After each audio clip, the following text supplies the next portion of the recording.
Welcome, seekers of the shadowed truth, to Dark Histories. I'm Lyle Crayborne, your guide through the veiled corridors of the past, where myths bleed into reality and the forgotten whisper their secrets to those brave enough to listen. In this series, we'll unearth the tales that history tried to bury. Creatures of the night, lost civilizations, and the thin line between legend and nightmare. Tonight, we delve into the enigma of the Zara, a people born from darkness itself. Pull up a chair, dim the lights, and let the stories begin.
Here, a forgotten past.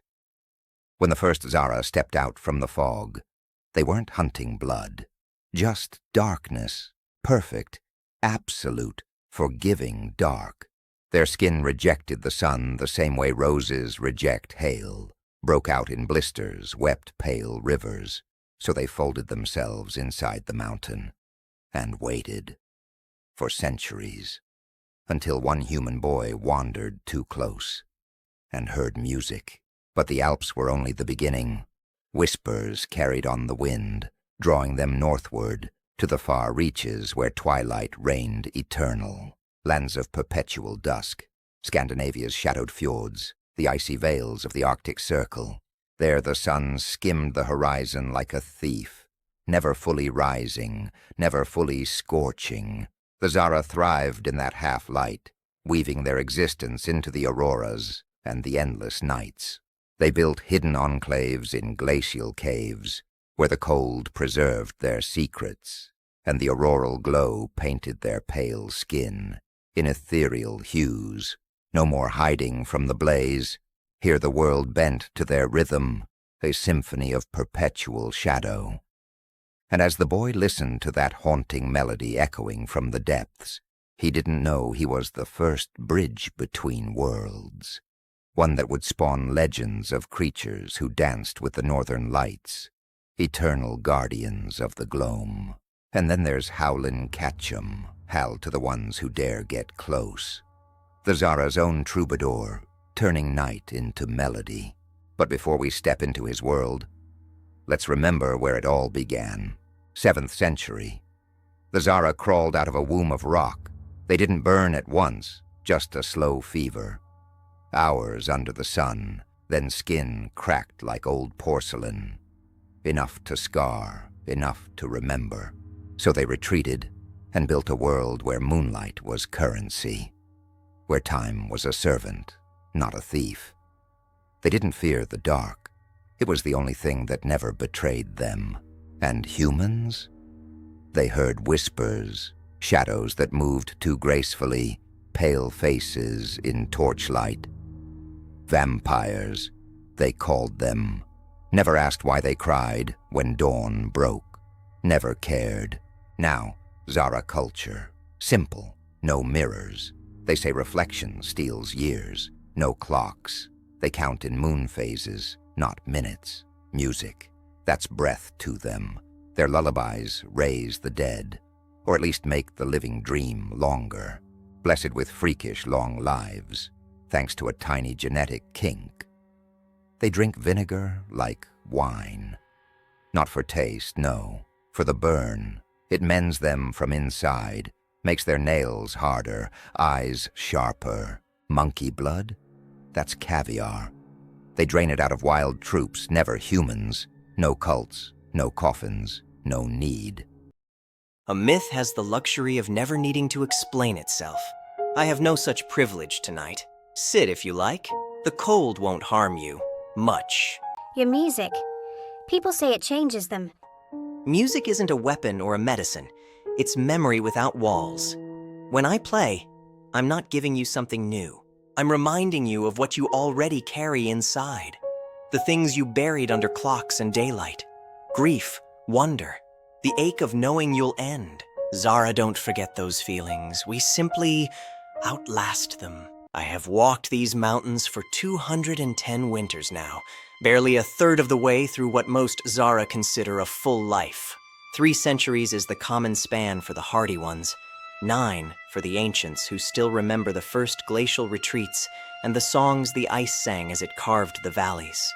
At 210, I am still counted young among my kind, still learning the deeper registers of grief, still surprised by how slowly the world changes when you have time enough to watch mountains wear down.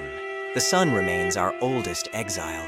It does not kill swiftly, the way the human stories insist with their fangs and stakes.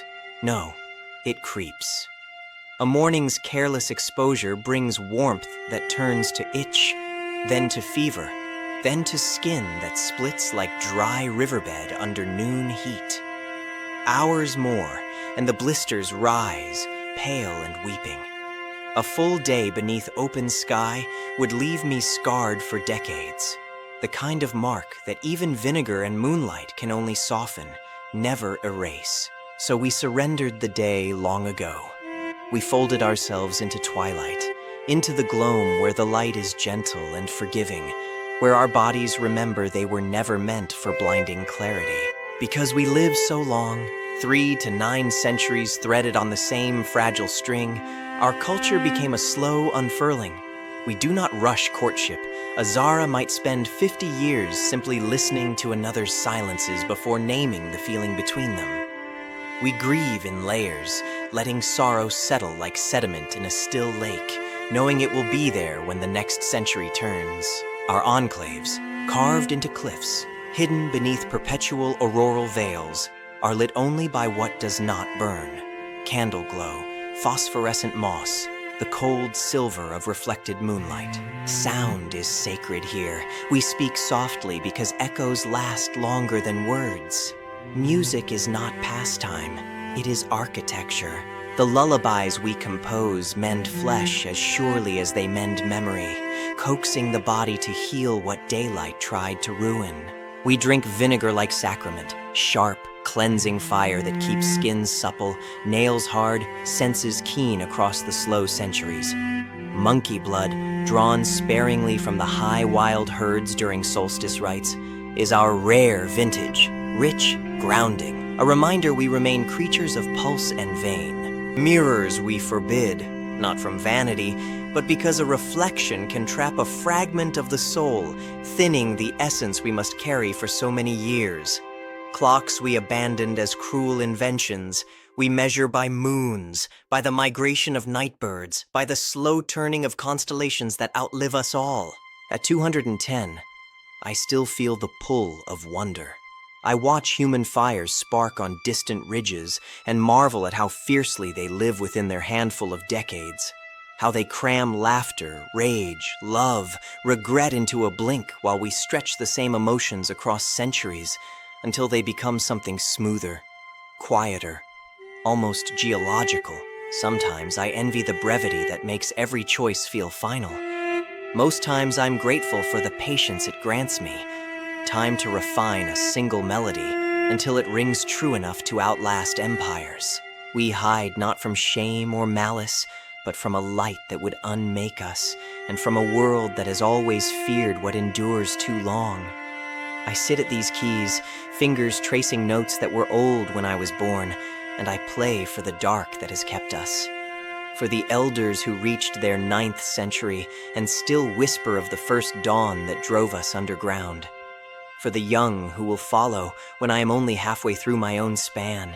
210 years is not enough to know everything, but it is enough to know this. The night is patient. So are we. A people so long misunderstood. A culture hidden in the shadows, not out of subterfuge or shame, as though evil courses through their veins, but hidden because the light would damage them, and the outside world would persecute what it cannot comprehend. For centuries, the Zara have dwelled apart, guardians of their own twilight, preserving melodies older than empires and beliefs forged in the quiet between heartbeats. They never sought to conquer the day. They simply asked to keep their night. Yet the world turns. Technology, once their enemy, the bringer of electric suns, now offers unexpected bridges, cameras that see in the dark, voices carried across oceans without dawn to burn them. Humans and Zara alike are beginning, slowly, tentatively, to see each other as they truly are. Not monsters, not myths, but beings shaped by the same stubborn will to endure. What the future holds, we can only imagine. We can only hope it is brighter, for the light of understanding that might finally reach them without harm, and darker, for our brethren's sake, so the shadows they need remain sacred, untouched, eternal. For Dark Histories, I'm Lyle Crayborne. Good night.